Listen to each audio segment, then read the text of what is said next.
Mga kaibigan, welcome back. Etong balita natin, JJ Mandakit inagawan at sinalpakan ng China sa U17. Kai Sotto, teammate na sa Japan ang dating nasampal niya last season. At Kai Sotto at AJ Edu magkakabakbakan na agad sa Japan B-League.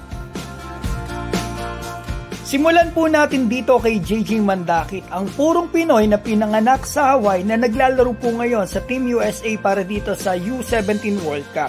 At ito, walang kalam-malaman China na purong Pinoy pala yung kalaban nila dito. So ito, makikita natin si JJ, nakaagaw siya, pass break. Sa unang mga games nila mga kaibigan dito sa U17, puro assist si JJ, pero dito sa game na ito, gumagawa siya ng paraan para makatira siya.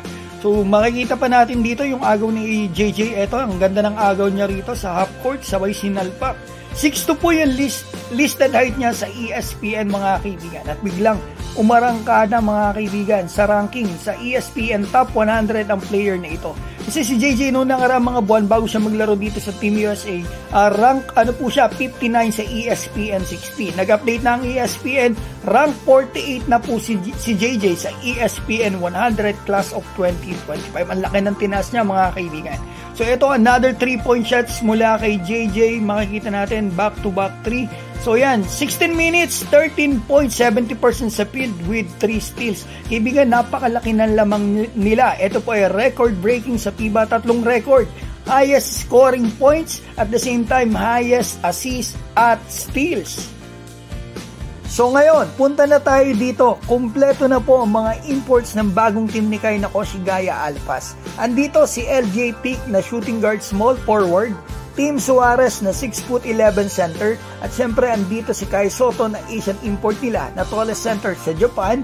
At akalain mo yung third world import na kinuha ng team ni Kai ay yung shortest center ng Japan B-League last season. Yan po si Jeff Gibbs na 6'2" center. Ito mga kaibigan yung kabakbakan ni Kai sa Sun Rocker. Ito rin mga kaibigan yung talagang kabantayan niya, at ito rin yung nasampal ni Kai sa muka nung magkabakbakan sila sa ilalim ng game nila. Sa palagay ko, ito po ang magiging backup center ng bagong team ni Kai Sotto. Oktubre po ang opening game ng Japan B-League, pero may game na pala sila Kai ngayong September sa Emperor's Cup dito sa Japan B-League. So eto mga kaibigan, balitaan ko po kayo kay AJ Edu sa Japan B-League. May bago na po siyang team. Pumirma na po siya sa Nagasaki Belka.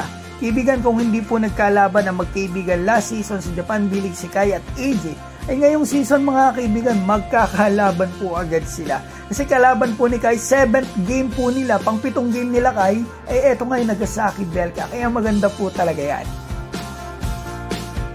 So yan mga kaibigan ng video natin, ito po yung eksaktong oras ng laban ng Gilas Pilipinas. Abangan po natin yan, supportahan po natin ang ating pambansang kupunan. Kung kayo may opinion, komento na po kayo dyan sa baba. At babatiin ko lamang po si Rina Belasotes, Melvino Mercado, Bugoy, Epimaco Inc. ng Laguna, Yans M, Agarico Salvador, Michael Avetria, Wilson Custodio, Joey Del Mundo, Mark Anthony Cano, Natsu Barrel, Clifton, Lisel Lutarino from KSA, Cheng TV, Alexis Bernardo, at Plaridel Magdiwang. Maraming salamat po sa inyo.